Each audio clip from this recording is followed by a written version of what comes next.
Bottom line, there's the purpose, the identity, the confidence, the positive attitude, the spirituality that they need. You as a mentor need to understand this is what they need. Plant this in your brain really hard. If you give them this, they'll make it. They will make it, just like you and I. We have a purpose in life. It took me a little while to find my purpose. I traveled around. I got saved on the Oregon coast. Me and my dog, his name was Bones. We got saved at the same time. And he was a good dog. Loved him dearly. But I came to the point to where I said, I'm not going to go through this anymore. And I told the Lord, fine. I thought Christians, most of them were hypocrites. Couldn't really find one that I was too pleased with. And I said, if that's the way that it is, then I don't want to live anymore. I worked like an animal, so that wasn't a problem. I had money in my pocket, so I wasn't depressed about that. I was depressed because I had no purpose. If this is all that it's about, I really don't want to live. So before I decided to do that, I pulled over to the side of the road, and I wasn't going to start that motor again. It was over for me. It was either I'm checking out or God's going to do something big. I said, Lord, if you're real, you come into my life, and I'll be a Jesus freak for the rest of my life. But I don't want the experience that everybody else has had because I don't believe in what everybody else has had. I need a personal relationship with you that really works and that counts. And the Lord changed my life so drastic that I drove down to Redding, California, called my mother from Denny's, which I did last summer when I went down again. I called my mom and said, hi, Mom, I'm calling from the pay phone here at Denny's again just to let you know I still love Jesus. 27 years later. And I gave my life to Jesus, went down to Redding, called my mom, went down to Southern California. The first church I went to was an old-fashioned church. It had a bell in the steeple of the church, and I walked into the church, and as soon as the doors opened, there was this 17-year-old girl that was playing a guitar and singing. She's now my wife. And the Lord just went boom, boom, boom, boom, and put it all together. Problem is, she was engaged to somebody. So I had to talk to the Lord about that one. Nobody in that particular church liked me. I had long hair, bell bottoms that were about that big around, and you guys remember the days. Okay? So when I walked into the church, it was an old-fashioned church where the ladies' hats and their gloves and their shoes matched. I had nothing that matched. Nobody would shake my hand. I was going to leave the church, and all of a sudden, there's Cindy at the back of the church, and one guy. And I made it a point to stop in front of them, and they reached out their hand, and they shook my hand. I didn't look saved. I don't know. I had that look about me, I guess, but during that service, it lasted forever, because at the end of the service, the pastor kept going on and on and on. And the preaching was over.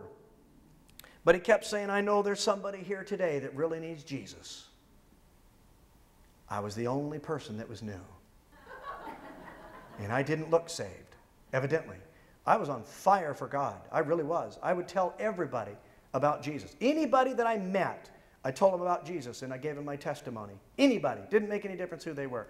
And so I walk into this church, and there's a little old lady by the name of Granny Odom that finally, when I wasn't going to the altar because I was already saved on fire for Jesus, Granny Odom came up. She sat by me and said, son, will you go up and pray with me? And I thought, this is really cool. This lady wants me to pray with her. I went up to the altar, and all of a sudden, all these people start gathering around me, and I figured it out. She wanted to pray for me. I figured out I better get a haircut. I better do something to try to straighten myself up. Otherwise, people just don't believe I'm saved. I was really on fire for Jesus. I stuck around at that church, and I ended up sitting about 3 weeks later. They had this what's called afterglow. You kind of sit around, everybody's at the altar praying and everything, and it was kind of boring. Some people were over here, and they were kind of praying, and other people were talking over here. So I went up to the pastor, and I said, is it okay if I just sit down at the piano and just kind of play? And he kind of looked at me like, oh, man, that's the last thing I want to do.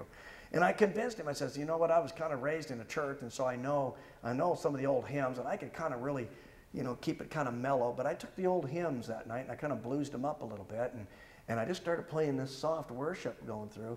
And all of a sudden, I started singing a song, and my wife, who's now my wife now, Cindy, came up behind me, and I found out, man, that girl can harmonize, she can sing, and we matched. We were put together. I knew that God was doing something special in my life. We started what's called the Supreme Being Coffee House in San Bernardino, opened up a coffee house for people off the street, filled it every single night from people off the street. Our ministry was in the Santa Ana riverbeds and all through, from East LA through Ontario and Pomona all the way down into Redlands, which is where we lived. And we set up different teams to do street ministry. I served on a lot of different boards down there with the sheriff's department, the police departments and everything, to deal with a cult and to deal with hardcore drug addicts and alcoholics. I've loved it ever since. And I'll tell you what, if you love the people, God will use you. If you don't love the people, stay away from it. Absolutely stay away from it. They have to find purpose. There's got to be something there. You can help. Understand the addict, learn their world, know how to help, know how to look past their mask, start mentoring an addict any way that you can. It's so, so important, you guys, that we line up together to be able to understand these particular people. These people are looking for love, and they've looked in all the wrong places. These people need to know and learn how to love. Well, that's what God is all about. If we can't do it, who can? Nobody's going to be able to do it if we can't do it. And music is so important for their lives. Just put music on and watch what happens to them. Put good worship. We used to always, when they had an argument at our house, how am I running on time? I'm almost there. I'm there, huh? Okay.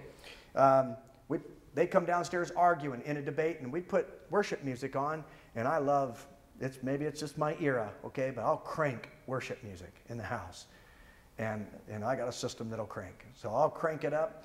Within 5 minutes, these girls are embracing each other, loving each other. They're crying, saying, I'm sorry. Don't have to say a word. You see, it's something that they already feel. You got to get them past their fears. God bless you guys.